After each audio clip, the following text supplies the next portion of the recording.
Welcome to the Emergency Management Do One Thing personal video training series. My name is Quentin Graham. As an emergency manager, it is our goal to provide continuous training towards making a disaster resilient installation. What this means is that as an installation team, we respond together to quickly save lives, mitigate the hazard, and return to normal operations. Because we, the installations, are the backbone for the warfighter. This series focuses on completing one thing each month to become more prepared. We use the Do One Thing program.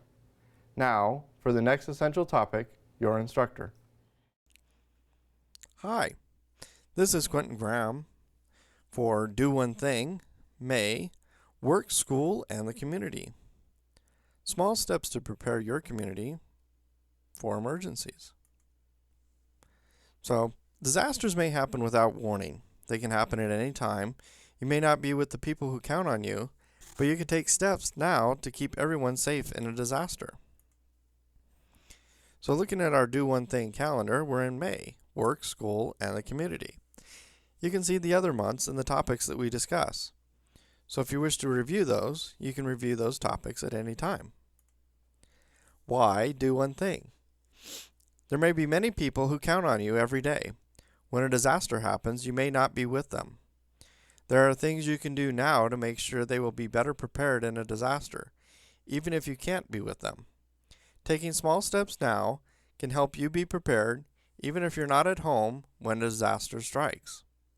So, choose one thing to do this month. Make sure emergency procedures are in place for your workplace or school. Give emergency kits to people who count on you, college students, elderly parents, etc. Know how others in your community will respond in a disaster. Option 1. Make sure emergency procedures are in place for your workplace or school. School or workplace. Ask your employer about emergency plans for the building where you work. Talk to administrators at your child's school about their plans. For the Army Depot, we have a flip chart, and that is our emergency plan that's located in each building near the primary entry and exit door. Other ways to be safe. Make sure evacuation, and for us, the earthquake locations are clearly marked on maps in the building. Know where fire extinguishers and automatic external defibrillators are located, and learn how to use them. Volunteer to help with emergency training and drills. Help create a facility emergency kit. Something that's very important. Make sure to get input from others in planning for emergencies at work or school. Especially include people with disabilities or who don't speak or read English well. It's important that emergency plans will work for everyone. What also helps is discussing those plans with everybody within your facility. So, facility emergency kits. Here's some items to consider for your facility emergency kit, such as flashlights, reflective flags, or signs to indicate emergencies or relocation sites. An accountability system should also be part of a facility emergency kit. It should include a way of identifying who was in the building at the time of an incident, a way of indicating who got out safely and who may still be inside. This will be very valuable to first responders when they arrive on scene. For Sierra Army Depot, on the last page of your emergency action plan flip chart contains a list of the individuals who are normally within the building. For more information about American emergency kits, see November's Do One Thing fact sheet, Emergency Supplies. It's a good read. Option number 2. Give emergency kits to people who count on you, such as college students, elderly parents, etc. Not everyone is able to put together an emergency kit for themselves or to develop an emergency plan.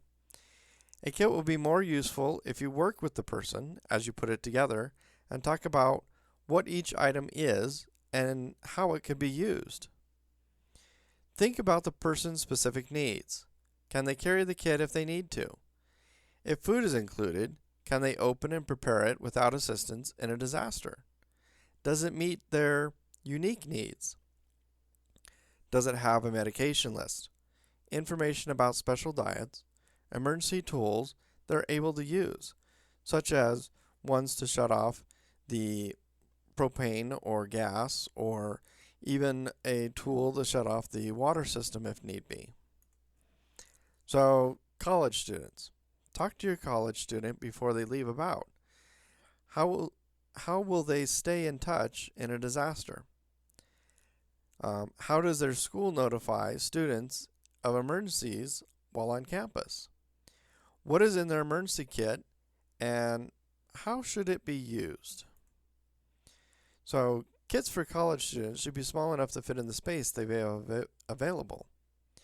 Put it in a bright colored or reflective backpack or other container so that it can be easily found when needed. We've all visited or seen the stories about college dorms. This just helps them find it easier. So something important. Talk to your insurance agent to find out if your policy covers your students' belongings while they're at school. You may need to make a few adjustments.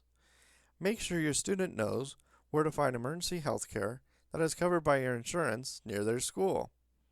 This also might be something to put inside that emergency kit. So option number 3, know how others in your community will respond in a disaster. When disasters happen, everyone is affected and everyone responds in some way or another. Police, fire, and emergency medical responders have an important role. Understanding what they're going to do and not do in a disaster will help you make better plans for yourself and your family or co-workers. Ask your local emergency manager, that would be me, or fire or police department to review emergency plans for your facility. Most counties and some cities and townships have their own emergency managers.